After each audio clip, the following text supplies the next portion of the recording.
جبل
المكبر سمي بجبل المكبر وذلك بعد الفتح العمري لمدينة القدس، حيث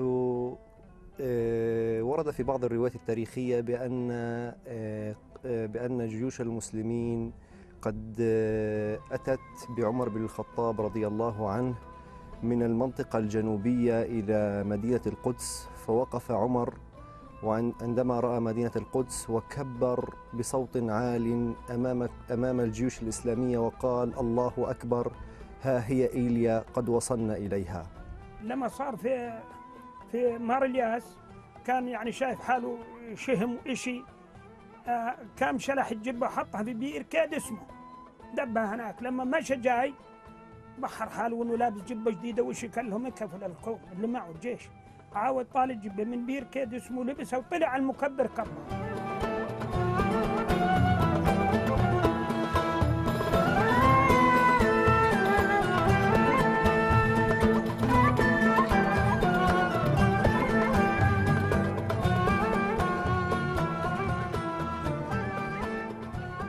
عدد سكان جبل المكبر تقريبا حوالي 35 ألف نسمة، موزعين جغرافيا على عدد أحياء.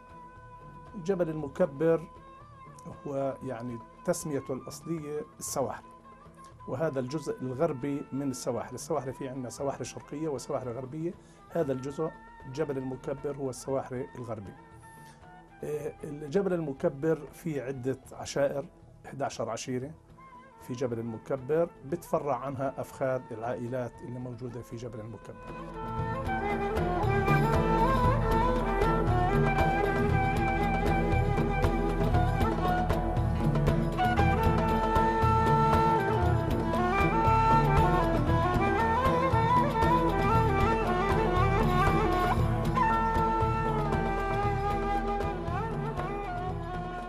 يعود تاريخ السواحل إلى عهد صلاح الدين، وهذا ما سجلته السجلات المحكمة الشرعية، بأن هناك كانت قرية اسمها قرية بيت سحور الواد، تقع في منحدرات جبل المكبر ما بين جبل المكبر وسلوان.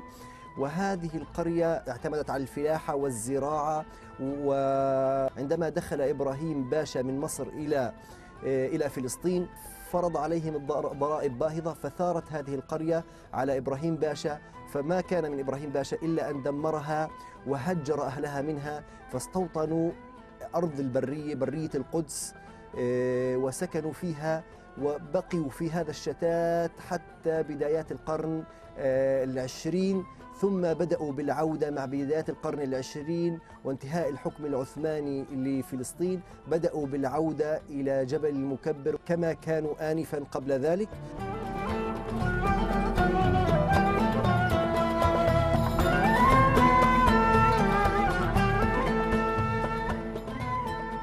أبناء جبل المكبر بالأصل هم يعني ينتموا إلى العنصر البدوي، والإنسان البدوي دائما تواق ويحافظ على الحفاظ على أرضه وعلى وطنه وعلى معتقداته الدينية، وبالتالي من هذا المنطلق يعني إحنا بنحاول دائما كأبناء جبل المكبر أن لا نكون أقل من أبناء شعبنا في الأرض المحتلة. فالمكبر يعني قدم كوكبة من الشهداء، ما يزيد عن 20 إلى 30 شهيد لهذا الوطن، وأيضا زف لهذا الوطن جرحى ومعتقلين وما زالوا الآن هم خلف القضبان الحديدية وخلف الجدران الإسمنتية. منهم من يحمل الحكم المؤبد، ومنهم من يحمل إلى مدى الحياة، ومنهم من تجاوز 10 سنوات و20 سنة في السجن وما زالوا، وجزء منهم من تحرر.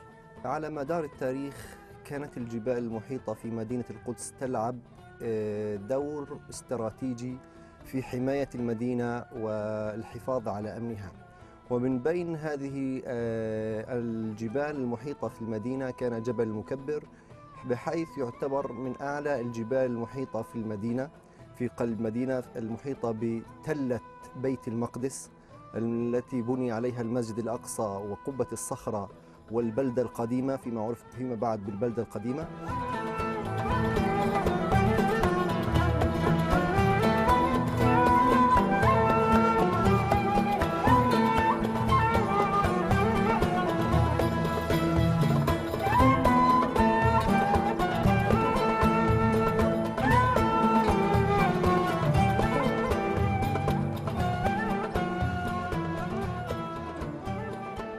جبل المكبر هو بالأساس كان منطقة زراعية قبل حوالي 20 أو 25 سنة، وكانوا معظم الناس يعتمدوا فيه على الزراعة والغالبية العظمى، ومنهم من كان يعتمد على التجارة ويعتمد على الوظائف الحكومية.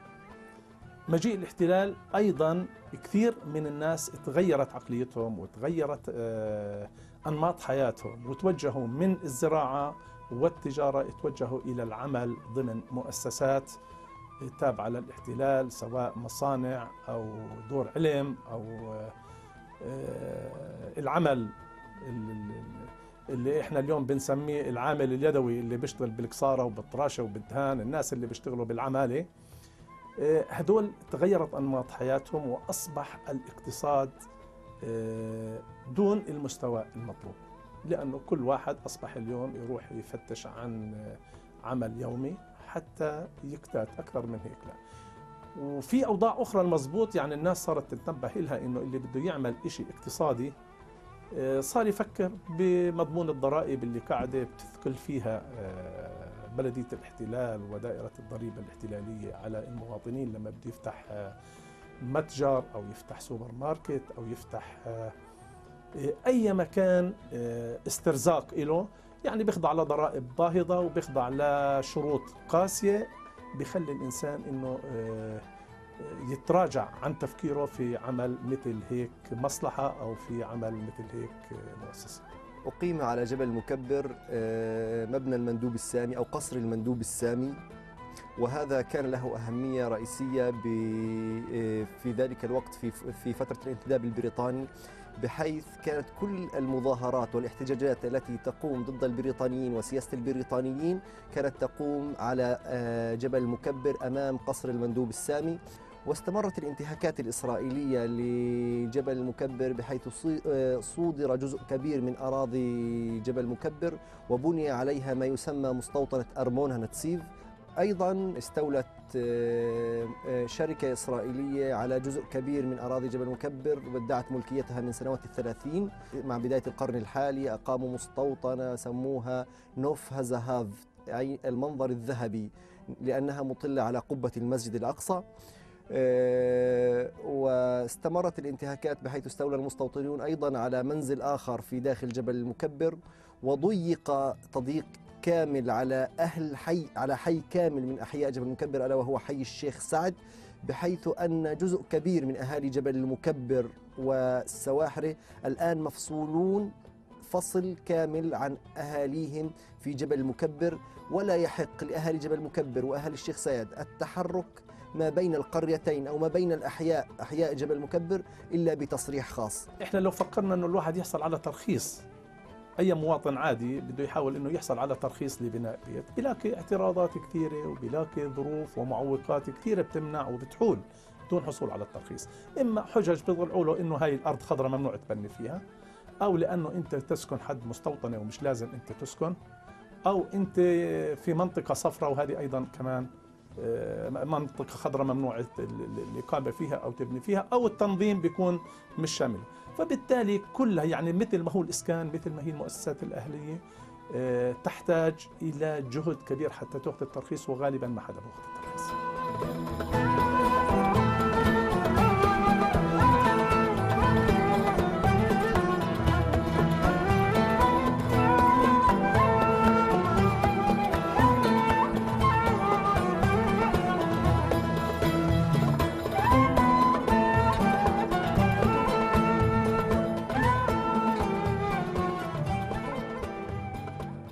النسيج الاجتماعي هو حقيقة يميزه شيء أساسي من بين القرى المحيطة في القدس، بأنه ما زال نسيجا متماسكا يعتمد على العائلة والحمولة. فهذا الآن يعني بدأنا نفقده في كثير من القرى المحيطة في مدينة القدس وضواحيها، إلا في جبل المكبر فما زالت العائلة هي العائلة والحمولة هي الحمولة، وذلك حقيقة بنظري وبنظر الكثيرين أنه تعزيز لصمود المقدسيين في داخل مدينة القدس. العادات والتقاليد اللي بينهم في الأعراس أو في العزاء أو في السوالف عادي طبيعي، ما في فرق. يعني مثلا الأعراس بيجوا الحريم بحطوهن عجال والناس عجال وبيسووا دحية، وهذا قصة الأعراس. بأنك تكون الجنازات يوم بيسحبوا على المجنة، رحمة جنتنا منكم غربة، بيسحبوا يعني وفد حلو وبيعزوا هناك وبيستقبلوا بعضهم، وكمان في البيت بيبنى بيت راعي الميت وبيستقبل الناس وبيعزوا عادي طبيعي.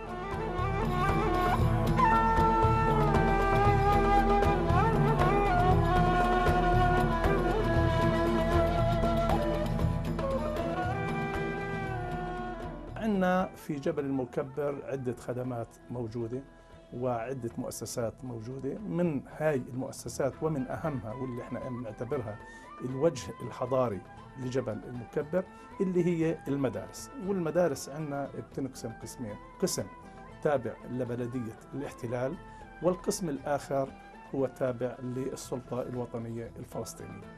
هاي المدارس بتقدم الخدمة التربوية والتعليمية لقطاع كبير من طلابنا اللي بتجاوز عددهم تقريبا 8000 طالب وطالبة بتلقوا تعليمهم في هاي المدارس. هلا في عندنا وجه آخر وأيضا كمان احنا يعني بنفتخر فيه، إنه في عندنا نادي، وهذا النادي أسس عام 1976 بقدرة وكفاءة بعض الشباب الرياضيين اللي كانوا متواجدين في البلد، وأنا كنت أحد المؤسسين لهذا النادي في عام 76.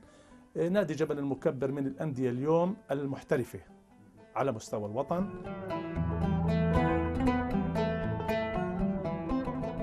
في عام 1990 عندما اقتحم المسجد الأقصى من قبل الإسرائيليين، أثبت أمام القاصي والداني بأن أهل جبل المكبر كانوا من أول الناس الذي هبوا لنصرة المسجد الأقصى والدفاع عنه، واستشهد من استشهد في داخل المسجد الأقصى. جبل المكبر هو جزء من هذا الوطن، جزء من فلسطين وجزء من القدس، وما ينطبق على بقية أبناء شعبنا في الأرض المحتلة ينطبق على جبل المكبر.